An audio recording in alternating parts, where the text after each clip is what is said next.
It is absolutely an honor today to be interviewing not only the richest dentist in the world, but my very good friend. And I'm just bummed out that I graduated in '87 and you graduated in 1980, and I look 10 years older than you. So, man, you're just a full package. You're rich, handsome, good looking, still looking young. How do you do it, Rick? Is it all that golfing? No, I'd like to play a little bit more.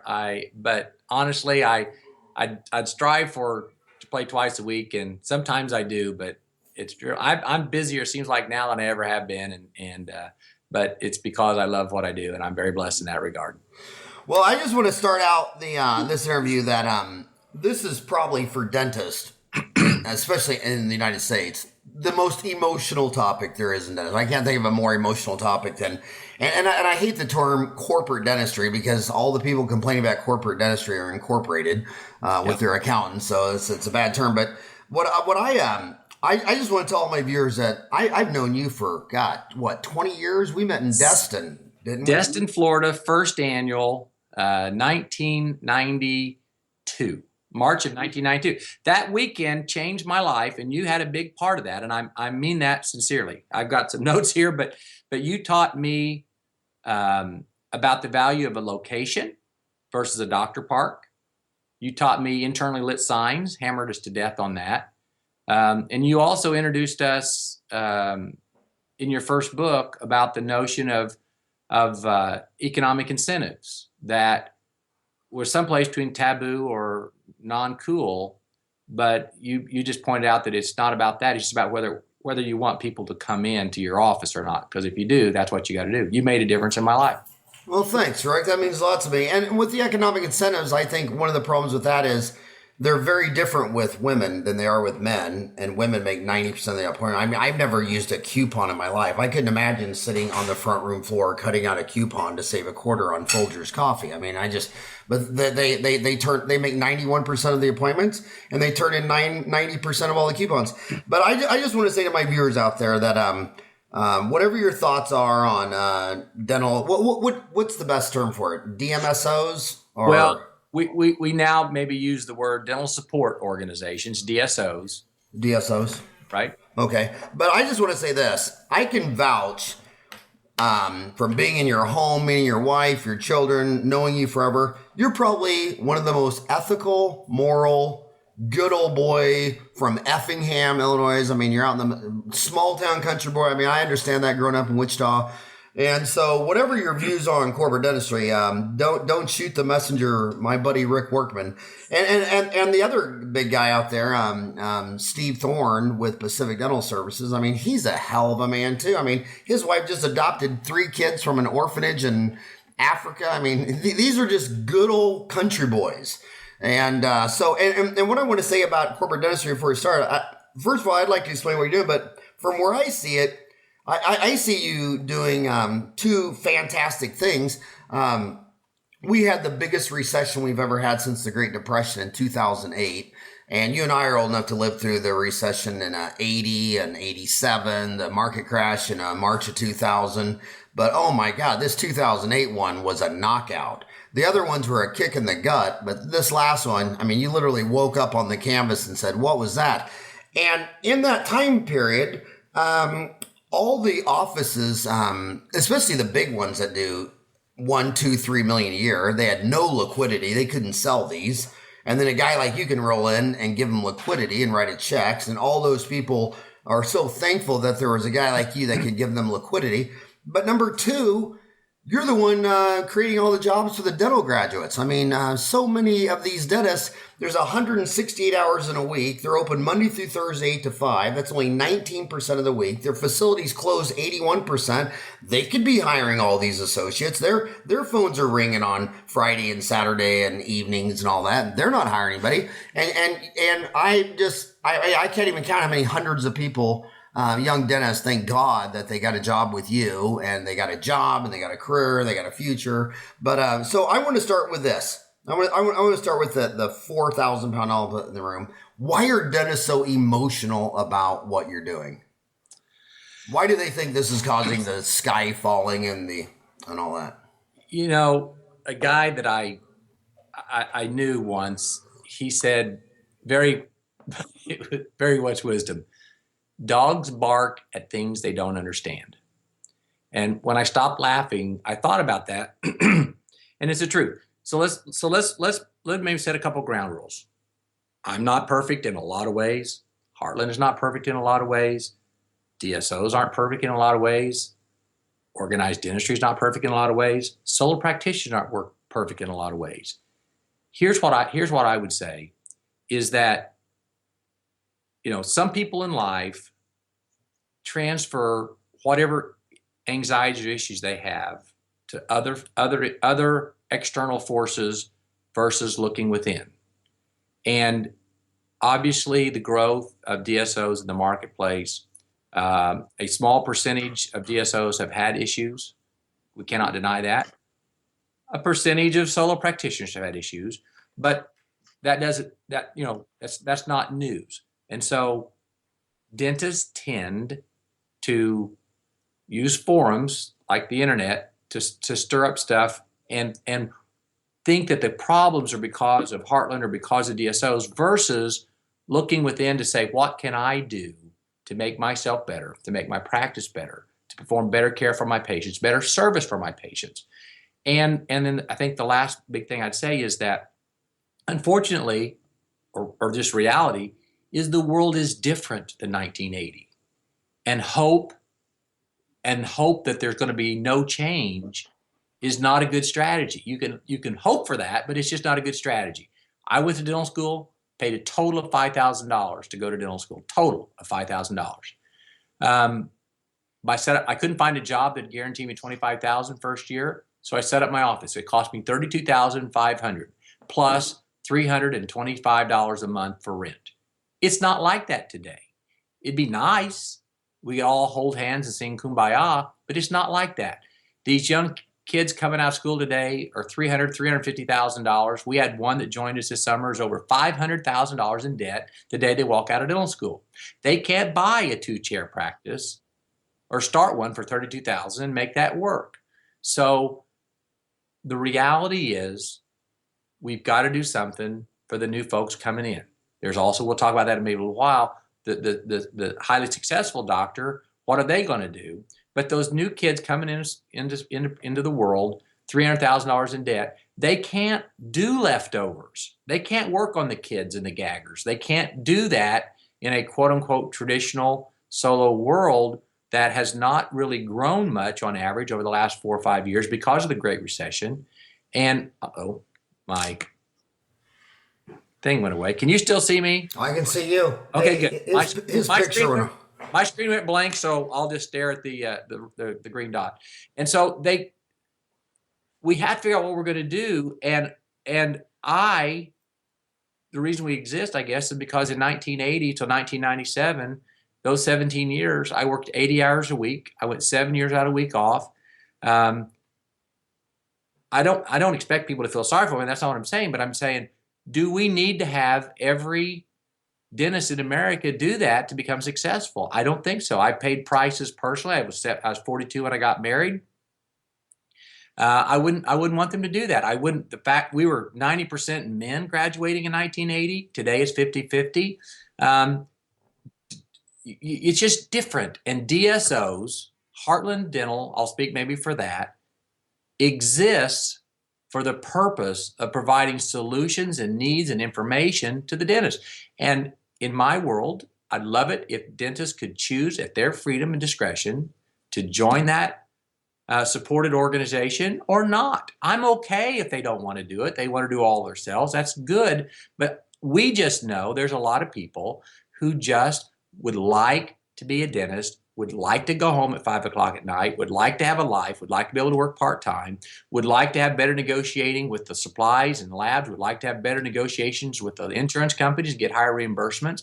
These are things that I think most dentists would do, but as a solo practitioner, you just don't have the clout to do that. And we've developed that. That's what we do. Well, Rick, where I want to take this interview is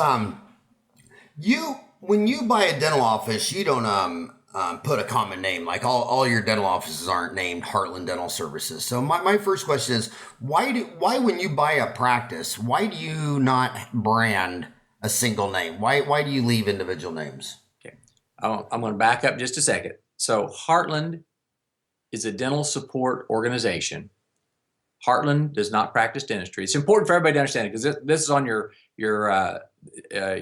audience. I read about it all the time. They don't understand. Now it's subtle. You could obviously, it's nuanced, and we could talk forever about why this has to be. But the reality is, unless you live in Arizona, Wisconsin, or Kentucky, you have to be a dentist to own a practice. Now, it's important for the audience to understand in those 3 states, anybody can own a dental practice. And we don't hear national news all the time about the fact that in those 3 states, all dentists and all dentistry is all bad all the time. But Arizona, Kentucky, and what was the other state? Wisconsin. Anybody can own a dental practice. But in the other 57 states, I won't say it's antiquated. I'll just say, just point out that there are 3 states that you don't have to be a dentist, and we don't recognize them as obviously the bottom of every barrel as it relates to dentistry. But I'm going to digress and move past that. Heartland supplies support services to PC owners or dentists. Same thing, dentist, PC owner, and we get paid a series of fixed fees. We get paid X dollars a month for doing their marketing, X dollars a month for doing HR, X dollars a month for doing a lot of different things. The PC owner hires us to take care of the non-clinical components of a dental practice that they'd like to delegate to us, while they focus exclusively on the practice of dentistry, clinical decision making, and obviously in most states the PC or the dentist is responsible for warehousing the records. So that's a very important distinction that the audience has to critically understand. So when it is said that Heartland starts an office or somebody affiliates with Heartland, the reality is that office affiliates generally with an existing dental practice, PC, in a given state. Let's say it's Arizona, and that dentist would become employed by the PC. The dentist in Arizona, as an example, would have a right to talk to that dentist about, do you think you really ought to be doing sedation, or do you think you ought to be doing implants? If you are a solo practitioner, you hired an associate, you would have input into what that associate dentist was doing. But that's not Heartland. That's that PC dentist. Let's be very clear. So I'm off track on the affiliations, but my belief as a dentist, I happen to be a dentist who's CEO of Heartland, but my belief as a dentist is that dentistry is a locally delivered service. Most people in their neighborhoods and communities want to go to a local dentist. They want to build a relationship with that office. And so our clients have also bought into that notion that why not have every office have a different name versus a national brand?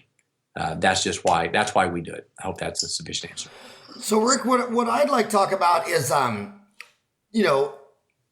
10,000 dentists have paid, $30,000, $40,000, $50,000 for a consultant to come in their office. And what I don't like about most of the consultants is that there's nothing to hold their feet to the fire. I mean, they can just walk away and say, well, that guy didn't do anything I said. They don't have accountability. They don't have a track record of accountability. They just can they sell their service, and you pay $50,000 and a year or two later, do you regret it or like it or whatever? And there's some where everybody likes it, like Sandy Purdue, and there's others where everybody can't stand it. But my question is, you have the most accountability of practice management, because what do you have, about 500 locations? We now support a little over 600 locations. 600 locations. Okay, I must have had my last number from 2 days ago. Yeah. And we've added 100 locations this year. So you got 600 locations, and your team is accountable because all the data is right there. So what I want to do is try to get out the low-hanging fruit for what a solo practicing dentist in Parsons, Kansas can. What lessons have you learned in holding 600 dental offices, and each one of those dental offices has hygienists and assistants and front desk and office managers. What is the low-hanging fruit that what you've learned from managing 600 offices that a solo practicing guy in small town America can take away from that? Well, that I think that's the key to our success to the extent that it is. When I was a practicing dentist, my first hygienist was the best hygienist I'd ever had. And then I had two. One of those two was the best one I'd ever had. And then after 10 years, I'd had like 15 of them, and I had 2 or 3 that were fantastic. And today, well over 2,000 hygienists are working in Heartland Dental Care supported offices. And so we get a chance, not we as Heartland, but all the doctors, all the other hygienists, they get a chance to see every metric that we can think of for all hygienists. To know the reappointment rate. We know it's important for recare. I don't think many dentists, and there are some, but not many dentists, believe that it's not important whether the patients come back for periodic care. But I haven't met very many that chart the difference of reappoint rates between hygienist A and hygienist B within their practice. It's like, that'd be interesting to know that 82% of Sally's patients come back, but only 70% of Betty's practice patients come back because we know we want them to come back. It's like, wow, now that we know that, why is that? Well, Betty's thorough. Okay, Betty hurts. Betty's whatever, but let's find out. When we look at metrics that somewhere over 900 doctors look at. You have 900 dentists in 600 locations? Over that. Probably, I haven't looked lately, but probably approaching 1,000, yes. 1,000 dentists, 2,000 hygienists, and 600 offices. So you have about 2 hygienists for every dentist. Probably, yeah. Okay. Those metrics, I mean, I think if dentists, of course I'm fascinated by this, but I think if dentists looked at that, they would see the wisdom of that, and they'd see the glaring weakness in the current system. You go to a cardiologist, I want to believe that somebody is measuring the cardiologist, the ratio of open heart surgeries to stents. If some cardiologist is placing 5 times the number of stents as another cardiologist, I don't know if that's good or if that's maybe a little over aggressive. I'd also say if some cardiologists are opening up 5 times as many chests as somebody else, I don't know that that's considered heroic or just for some reason they want to do that. I'd want to know that my cardiologist was within the normal limits, so to speak. And so when you look at fillings per exam, and some of them are, doing 10, 12, 15, I'm going, well, I'm telling you what, there's certain populations where that's possible. I'm not going to make an argument on that. But I'll tell you what, you better know why you're doing that, because when somebody comes to talk to you, you better be able to explain that. I also see dental practices that do 1 filling for every 10, 15, 20 exams. And I'm going, really? Your patients are just that healthy. And we get a chance to talk to manufacturers, and some manufacturers have problems selling products because they say dentists just don't want to do fillings. They're beyond that.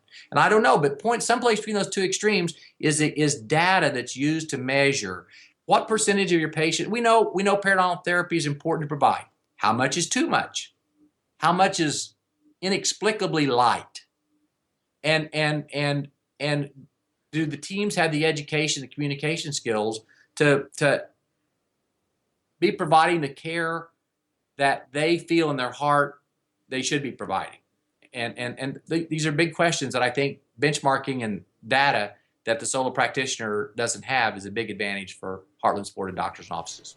So let's get into specifics. How do you manage the continuing education, the training of dentists and hygienists and reception assistants? Like a lot of dentists, I think they think that if their state says you have to have 25 hours of CE a year, then they think 3 all-day lectures would be within normal limits, and that's what's expected because that's what the local board of dental examiners is asking. How do you train these people? Well, we're charged by our clients, those PCs, to provide a world-class training and educational atmosphere. The great thing that we think we have is a culture that has been established where some of the very best dentists, very best minds of dentistry are completely aligned. They're not good friends. They see each other once every 6 months, but they're all in it together. And if I've got an idea that'll help you, I'll share it because it may help me that you're better. But we have some great folks who are CD junkies. I don't know what percentage of our dentists are MAGD, but it's higher than the average in the industry. And so we get a chance to see and get feedback from a lot of sources of what courses, what content is better. I have to tell this joke. I learned it from Walter Haley. So those of you who remember Walter Haley, you remember he was a grandpa type guy. So when I start the joke, you guys won't freak out. But his joke was, how are National Geographic magazine and Playboy magazine similar? And the answer is they both have beautiful color pictures of places you ain't never going to be.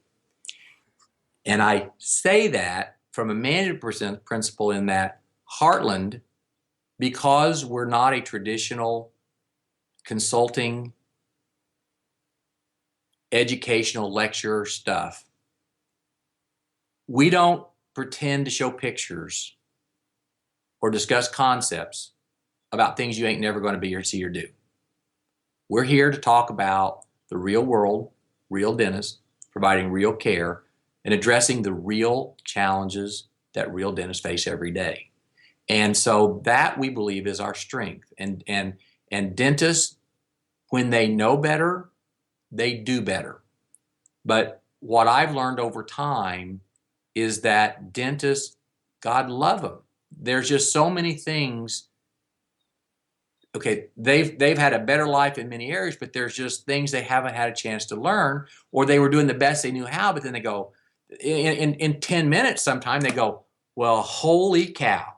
If I would have known that for the last 10 years, my life would have been better, my patient's care would have been better. But I didn't know that. I had never thought of it that way because they are isolated. At Heartland, when you have a laboratory with 900 to 1,000 dentists, you can begin to see the best. And it's like, you know what? I want to see that guy. I want to go watch him, and you can go watch him because you can see what they do every month. And it just makes dentists better, makes dental offices work better. I want to ask you a question. So some dentists say that the change in demographics from all men to half women is what's the fundamentals of what's grown DSOs. Do you, of your 1,000 dentists, how many of them are were, when they were hired, were straight out of school, and were a lot of those women who didn't want full-time practice because they were married with children? I mean, do you think the demands that a mom has have changed the profession when all the providers were males? I think I got a lot of information on that. So today, I mean, when we had new doctor week in July, I think we had 110 2014 graduates. 110 2014 graduates? Yeah, just in the first week. I think we'll end up employing well over 150 of the 2014 graduates. The point of that is that that's 2+ % of the nation's graduates will spend a part of their first year with Heartland, and many will stay for a long time. The world has changed because half are women, so half our graduates, half our people coming are women. And by the way, the average age of a dentist at Heartland Dental Care is 52 years old. So we're not just young folks; they're of all ages. That's how old I am. I'm your median average. That's exactly right. There you go. And so, but in this world today, okay, when I graduated in 1980, you're a dentist. You graduate, you're a man on average. You're going to buy a practice on average, and you're going to spend the rest of your life there on average. And your spouse is going to do the best they can do in their career within 30 minutes. So that's that peg on the map. Today's world is different. The millennials are different. And whether you're a man or a woman and you're a dentist, so let's say you're a male dentist, you go, you know what? I can be a male dentist anywhere. I can travel and not be tethered down. There's great opportunities available for me all over the country. And I can follow my wife's career in pharmaceutical sales, in accounting or law or whatever they're doing. And that wasn't how it was in 1990. 1980. My point is that the world is different. The workplace is different. The employees are different. The third-party payments are different. The government's different. The culture is different. The business of dentistry is different. General economy is different. It's all different. And yet, some of my frustrations, you may sense, is that we want to say, but boy, I'll tell you what, we want to have dentistry not change at all since the 1970s. We're going to have it be the same hierarchy, the same structure. That's how we're going to do it. And I'm going, okay, that's a plan. But I don't think it's a plan that's going to last in the long run. And it's not because of Heartland. It's not because of DSOs. It's because the participants are different. When you're now 65 years old, you got a $1.5 million practice. You go, well, I'm telling you what I'm going to do. I'm going to get a 28-year-old dentist. I'd like to buy it. I'd like to get 2/3 of revenue. I'm going to sell it to that new young whippersnapper. Probably not. And you go, well, I've got to do that for the benefit of the profession. I've got to make sure that Heartland can't assist somebody else doing that either. How's that helping that patient base in that practice? How's that helping the new doctor who looks for an opportunity to work in that practice?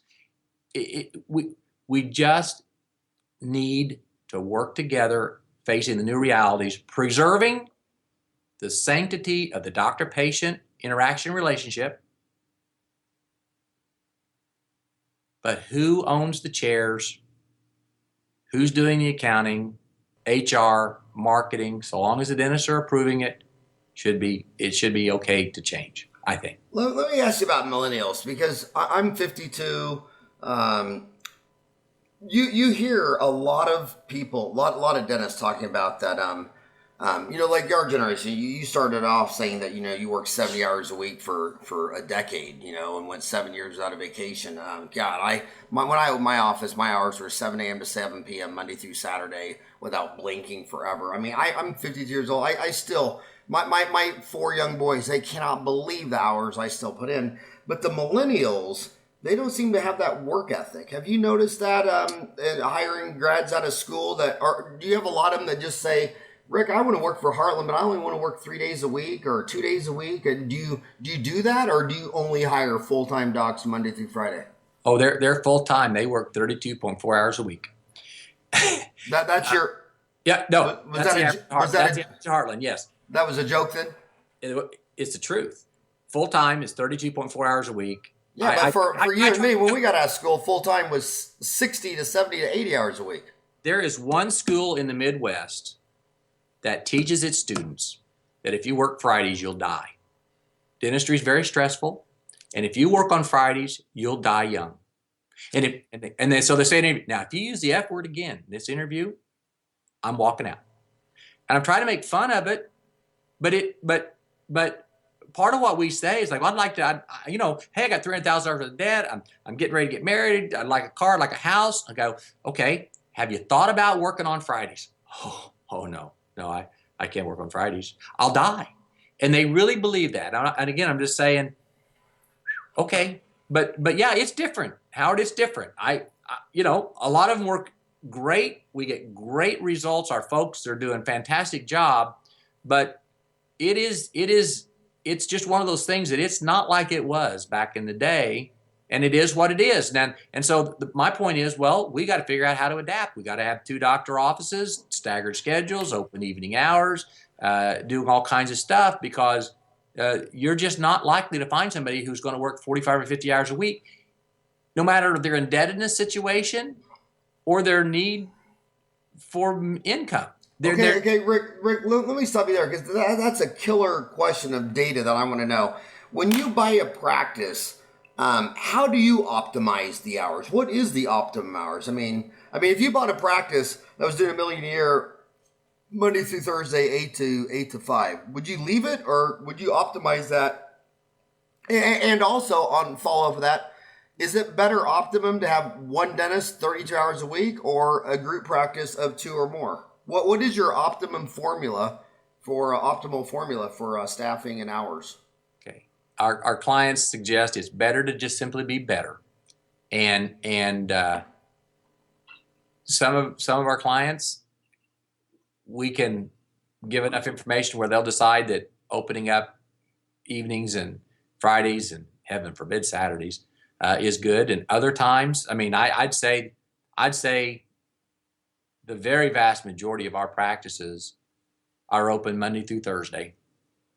The odd hours would be, well, no, I'm going to change up my schedule. I'm going to work Tuesday through Friday. Because our clients would say, I'd rather have a dentist working 32 hours a week than no dentist. And we're still in a good enough situation in America in dentistry that you can still make it work on 32 hours a week if you're productive. So we can talk eventually about optimization, and we work on those things, but it's about what dentists are willing to do, and we have to work within the realities of what dentists are willing to do. But from the data you've seen, if the typical dentist I see is Monday through Thursday, 8 to 5, but they don't have any digital tracking of their incoming calls. So they don't know if their phone's ringing Friday and Saturday and Sunday. They don't know when they turn off their phones at 5 o'clock. They don't know if 2 people called or 10 people called. In fact, their only measurement is if you actually left a message on the voicemail, which we all know. I want you to talk about your call center too. But from the data you've seen though, Rick, if you could make the dentist or tell them what would be the optimal hours, and or what you said was very, very interesting. You said it's just better to be better. So get rid of all the practice manager fluff. If you're a damn good dentist and your patients like you and you got a great team, I mean, it's better to be better. But taking away it's better to be better, what do you say would be the optimal hours? And I'd say it as many hours as that facility can be open. Now, see, it's almost how it's a philosophical thing that I think you get, but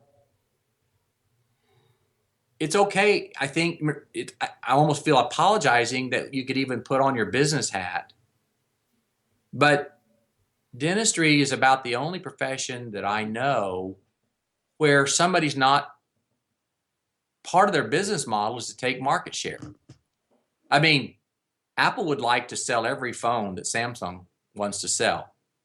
If they had a choice, they would. Ford would like to sell every Chevrolet buyer a Ford. And so when you're asking about optimum hours, well, you're going to end up increasing market share. And there's going to be dentists saying, no, we can't do that. That's not fun. That's not kosher. And as I go, well, no, if the office is open 60 plus hours a week, the fixed costs didn't change that much. Profitability goes up. Customer service goes up. Why wouldn't we do that? And so if you look at that, sometimes you're branded as just, well, you're just profits over patients. And I'm going, no, we're about providing exceptional service to our customers and making ourselves available to our customers. That's what I think we're trying to accomplish. And so I don't have an answer, but as many hours as the office could be open. Well, yeah, and I'm halfway through my master's in public health, and they always talk about healthcare. One of the biggest factors is availability, accessibility and availability. If you got a small town, rural town that no one's doing mammograms, and availability and accessibility is everything. But now, Rick, you started a call center in your headquarters in Effingham. Can you share any data or low-hanging fruit? I mean, is the phone ringing in these offices after 5 o'clock and on Saturdays? And are they existing patients, new patients? Why did you start a call center? I can't remember. Oh, I know. We had a summer internship. Actually, it was Pat Bowers, our president's son. Very smart guy. Just started Harvard Law School. God bless him. He listened to 5,000 calls because we have a thing called Whisper Technology that tracks every single incoming call related to every single marketing piece. So we know exactly on every single marketing, 25 million marketing pieces, where they came from, how many people called, the phone number, how long they spoke on the phone, et cetera. And then in the process of doing that, he discovered that 38% of all calls to the dental office are never answered. Now, we think we're the best at what we do, and we found out that 38% of the time when somebody calls our offices, the phones don't get answered. Is that during when the office is open or just total hours? It's total. Okay, total hours. I'm going to come back to that in just a moment. We also found out that 90% of new patients who call an office and don't get spoken to, don't get the phone answered, never call back. We know that because we know the only way you'd know that number is if you're a new patient dialing in and know what that number never called back, so 90% never came back. I would suggest that 20 to 25% of all phone calls between the hours of 8 and 5 in a dental office are never answered. I can get you that answer, but I'm telling you, it's staggering. During the office, while the patients are there, while the teams are there, 20 to 25% of all phone calls are not answered. Oh, I've got a second rollover line. No, I don't care. They're not answering the phone. They're just not. So Heartland set out to create a call center to take just the overflow calls. We still want the offices to answer the calls, build a relationship, etc. But we now, in the last 2 years, we now have 99 people in that call center in Effingham, Illinois, and we're adding 2 or 3 people a month. And we're just trying to catch up. I thought eventually we'd maybe try to make some outbound calls. We don't have time. And so we're just trying to get the phones answered. And we still only answer about 85 to 88%, but we don't really focus at midnight on Saturday night or much on Sunday. But I'm just saying, phones don't get answered in the average dentist practice, and they don't know it. Yeah, that's a, man, what a lost, low-hanging fruit that is. I mean, just amazing. And the dentist is back there doing a molar root canal for an hour, and she has no idea what's going on in the front office. I mean, they could be up there posting on Facebook, talking to their boyfriend. I mean, you have no idea. So, yeah. Rick, when you buy an office, they're going to have all kinds of different management information systems, Dentrix, SoftDent, EagleSoft. Do you try to consolidate that to one system? We do. We have a unified software. We use Dentrix. I'm not here. What? Now, Dentrix, don't they have a bigger? I mean, don't they have Dentrix regular and then Dentrix Enterprise or? Yeah, they have an RT real time where you can create networks, but we don't. We basically use just the basic Dentrix. I think I apologize, you should know, but each system. Each of our clients, their offices are standalone. Now, but you do convert. If someone had SoftDent, you would convert them to Dentrix. Yes. Okay. And that's important because their data then can be accessed and put into the metrics that all the offices, all the doctors, everybody gets to see. But also, it allows our call center to be able to push a button and within 4 or 5 seconds, they're staring at the doctor's schedule so that they can answer or schedule the patients in that office per the doctor's preferences. And that's having the RT, the real time? No. That's just regular? We're not live. My opinion is it's expensive and it's a non-necessary solution. I know a lot of other groups don't believe that. How good of friends are you with Stan Bergman, the CEO of Shine? We've met once or twice. But I would say we're their number one customer. I think that's probably safe to say. You know what? I wish you'd be my hero. And the fact that Dentrix does not merge the data with QuickBooks Online, a dentist gets a fee schedule. You have all the scheduling in Dentrix to how long a dentist takes to do an MOD composite. And then all the overhead could be entered. And then when the fee schedule comes up and says, I'll pay you $180 for a composite. And then the doctor realizes that in 1 hour, he would lose $9.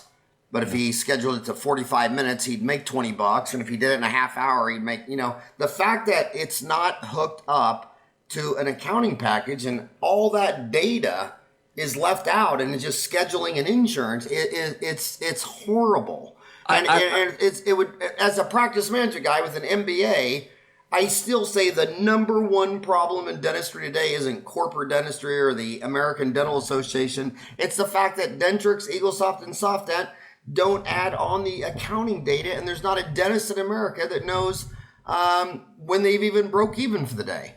The irony is yesterday, the brother of you guys may know this, but EagleSoft was founded in Effingham, Illinois. Right. You were the one who showed me that in Effingham. We drove over there. Remember that day? His brother joined our IT department as the leader about 3 months ago. I was just talking to him yesterday because line item accounting is it's in dental vision, but it's not in EagleSoft or Dentrix. And I said, is that because it's difficult to code in, or the reality is the marketplace doesn't understand or doesn't perceive it, and if you had line item accounting, it'd be a little bit extra work, and they wouldn't know why the advantage goes. It's really the latter. So nobody would know why you'd want to have line item accounting. But then I take that back to Henry Ford, who said, Henry Ford said, you don't do customer data. Because do you think I could have gone out to America where everybody loved their horse, named their horse, fed it and washed every day and said, hey, would you like to get rid of your horse and buy a horseless carriage? I mean, that would have been dead on arrival. He knew what the people needed, and he put a car out there, even though they were in love with their horse. Now you're getting very close to my heart. It's a good thing. Howard, I and Heartland cares about dentists. They may not agree with that, may not believe that, but we've seen enough of them who struggle. We've seen the ravages in their personal lives, and we want to help them. But we're not going to not help the next dentist because 100 dentists would like to see us go out of business. So we just keep addressing the marketplace, doing the things that you just spoke about. I know what most dentists need. They don't have to do it. They don't have to join Heartland, but we're moving toward that. And I just see,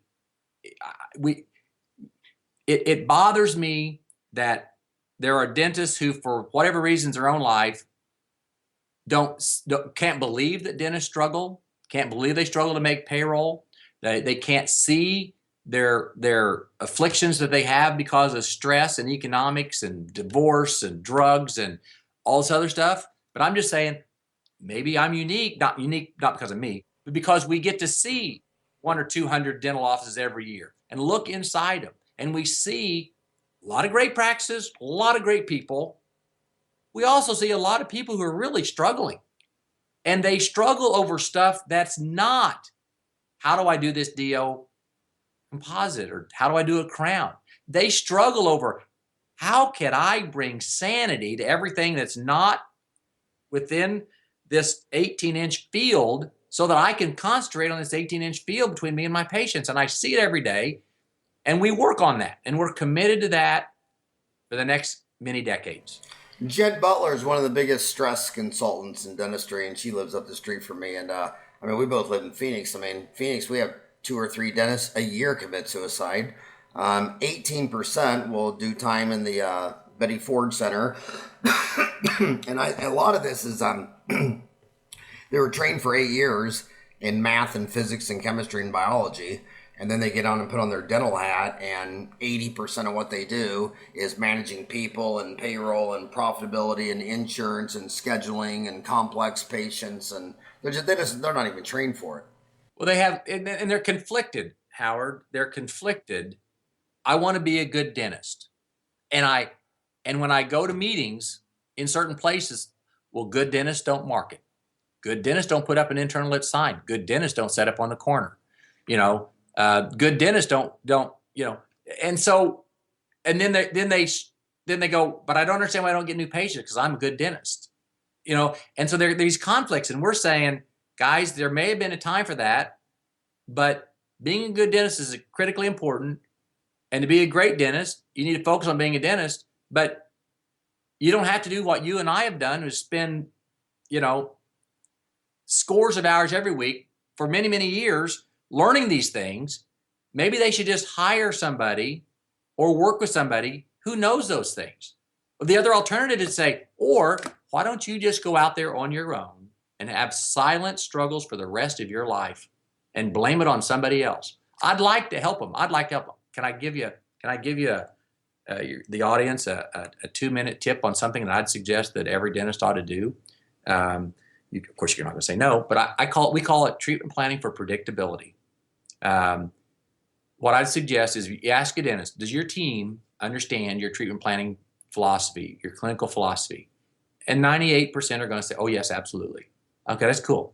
So what we're going to do is you write down in great detail everything that would cause you to take a virgin tooth and do a filling.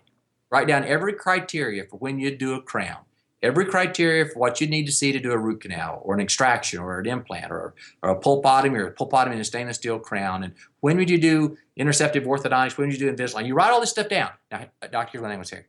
In the other room, your team is doing exactly this same protocol. And the beautiful thing is, in 45 minutes, doctors, you're going to come together. And to the extent that those two groups are different, that chasm is to the extent to which your team is likely to not talk to patients about what they think you're likely to recommend because they're not certain and they're not going to go out on a limb. And if you can do that, in our belief and our experience, when the doctor and the team really become simpatico, if the doctor would allow the team to help the doctor commit to the doctor's treatment planning philosophy, your practice will go up, your quality of service will go up, the quality of your employees and their enthusiasm will go up. There's no good reason not to do it. That's a powerful, powerful tool. I'd love to see every dentist in America do that. I'd love to see them do that. I agree, Rick. I've been in 100 offices where you're visiting a friend, you're in an office, and the dentist goes in for a hygiene check, and here's a hygienist with 4 years of college, and she says, doctor, you might want to check, there's a little something going on in the upper right. I'm like, a little something going on in the upper right. And I'm like, move over. And I take the mirror. It's a bombed out tooth.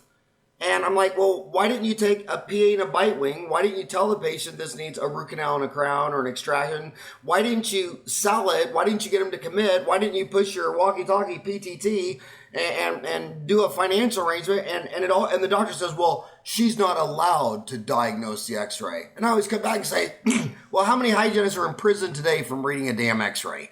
And your close rate for the national average, they diagnose 100 cavities. They only drill, fill, and bill 38. And they're control freaks. They won't let their assistant or hygienist point out the black freckle on an x-ray, which anybody knows. Stevie Wonder and Ray Charles know it's a cavity. Why can't the hygienist and the assistant do this? It's dysfunctional. Well, Howard, the ADSO, Association of Dental Support Organizations,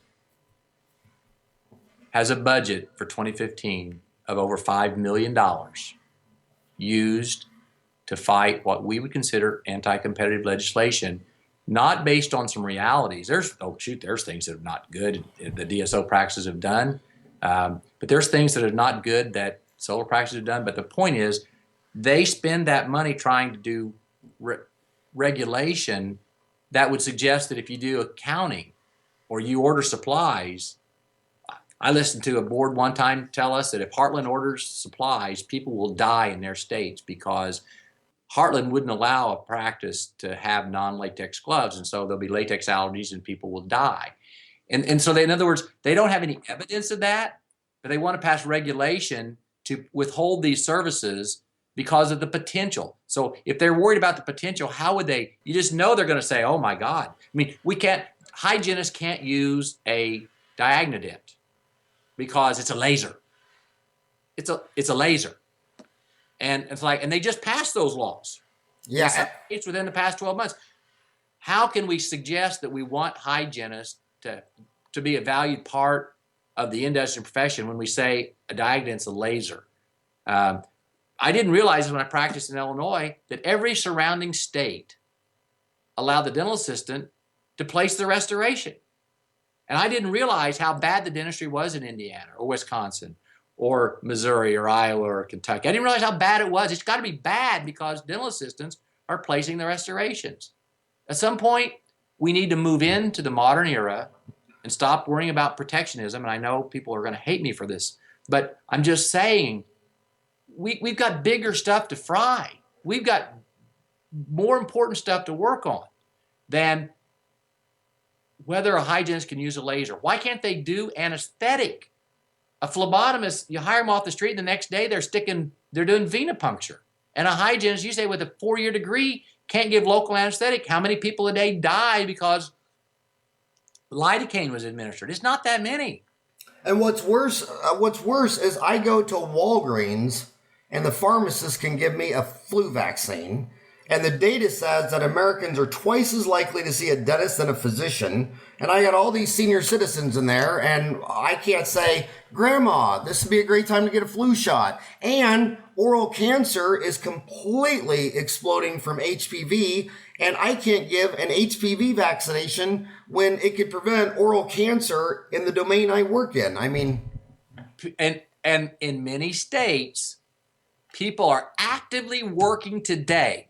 Dentists are actively working today to ensure that you never will be able to do that. Now, it's the craziest thing I've ever seen in my life. Now, I take that back. Tennessee now is the first state where dentists can give a flu vaccine.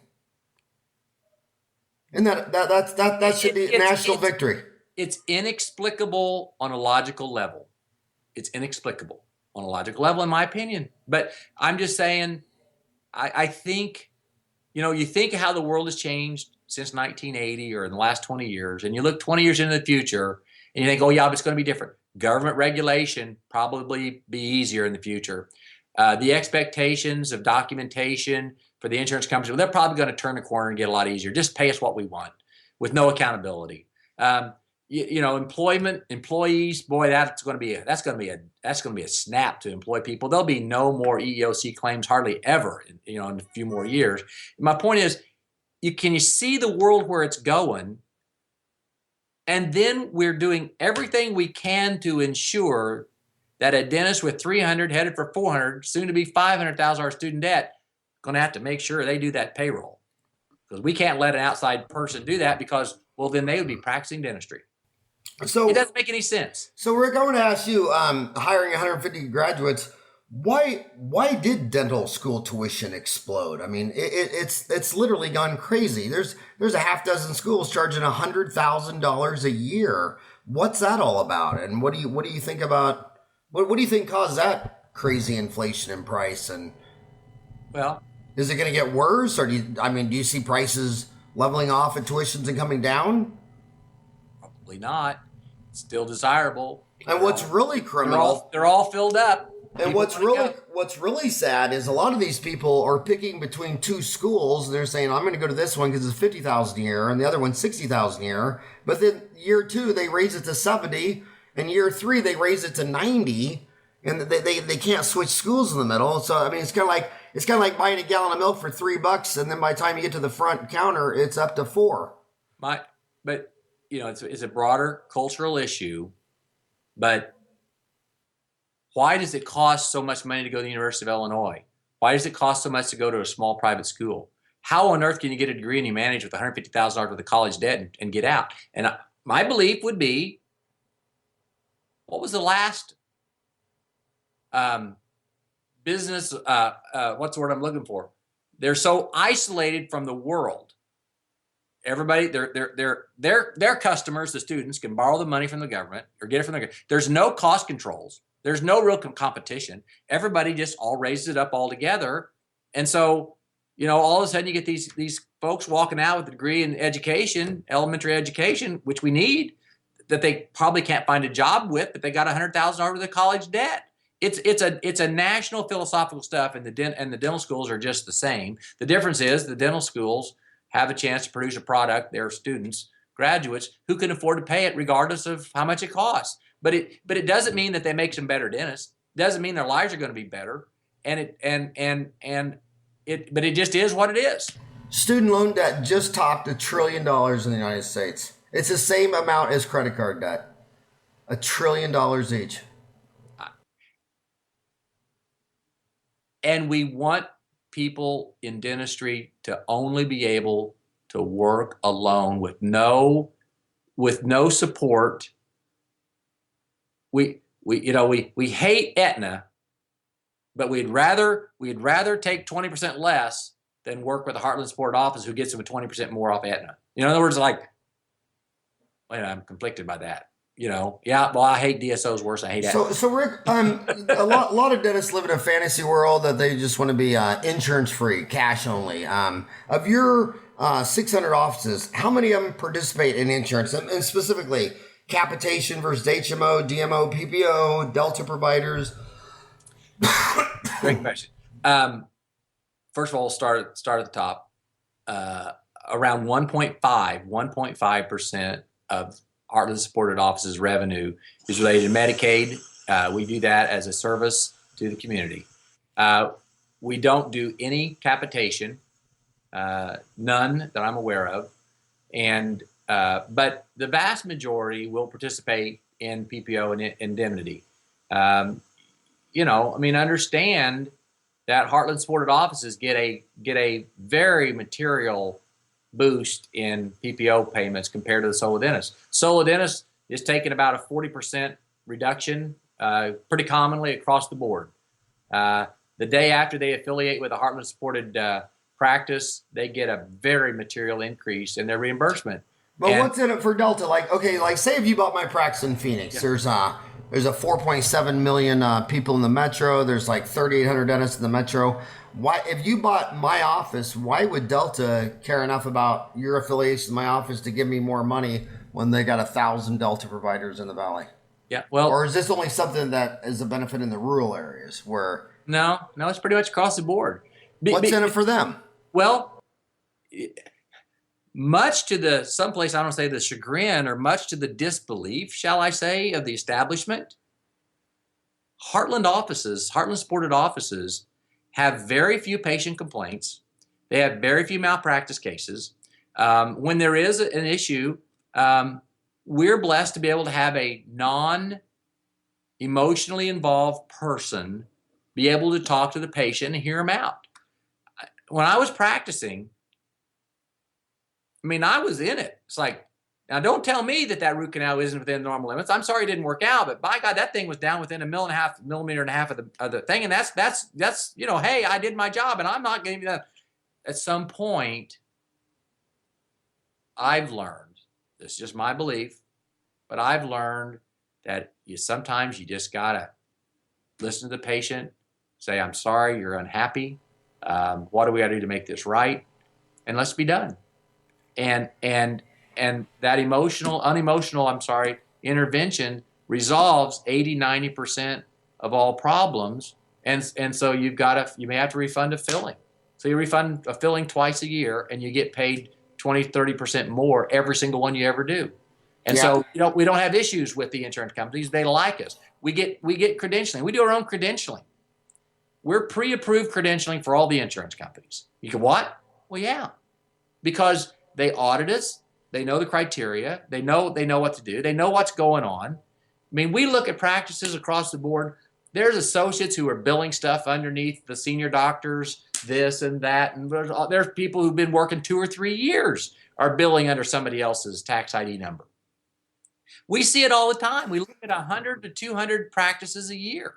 But the big insurance companies realize that it's not because we're necessarily better. It's just that we've become better over time because we've been forced to become better. So they just deal with us on a different level than they would a solo practitioner. So Rick, can you go a little over the 60 minutes or do you need to run? Give me 5 because I've got another call at 2:00, which is probably a few minutes ago. Go ahead. You got a couple more minutes? Couple more. Okay. What percent of the dental market was a DSO when you got out of school in 80 and I got out of school in 87 versus 2014 today? And what percent do you think that will be at 2025? First person I ever heard that ever had anything that resembled a large group practice was Sears Dental. I think that started in 81. Ed Meckler did that. They may have existed other places. I just didn't know them. I mean, I was in the dark between 80 and 95. I was working, but they didn't have internet and so forth. I woke up in the late 90s and realized this. Today, I think it's 10 or 12% of the marketplace. This ADSO has a sister organization, Dentists for Oral Health Initiative, and we think there's 7,000 or 8,000 dentists currently working in DSO supported offices. I believe with all of my heart that within 20 years, 25 to 50% of the profession will be working in a DSO supported office. What percent? I think we've already reached the point where half the dentists who graduate will never own their own practice. And it's just going to take people who were born and who are not born, but came out in dentistry in the 80s and 90s to retire and move on. So it's 2014. So you said 20 years. So 2034, what percent will work for a DSO? I think 25 to 50. That's a big range. Well, I'd say closer to 50 than 25. We're almost halfway to 25 now. And the growth of the industry is about 12-15% per year. It's Heartland Group has grown for over 30% the last 2 years. And there's a lot of other groups that are growing. And because there's a lot of folks who need the services. you know. Well, Rick, I've got you for 20 more seconds for our 60-minute brand. I just want to ask a huge favor of you. Your team in Effingham. I mean, the one thing I love about you, it's all good, is your team's been with you forever. You got Pat and Sabrina, and those guys have been there forever. Do you think you've came on and give us the view of dentistry from 30,000 feet, or basically like sitting on the moon?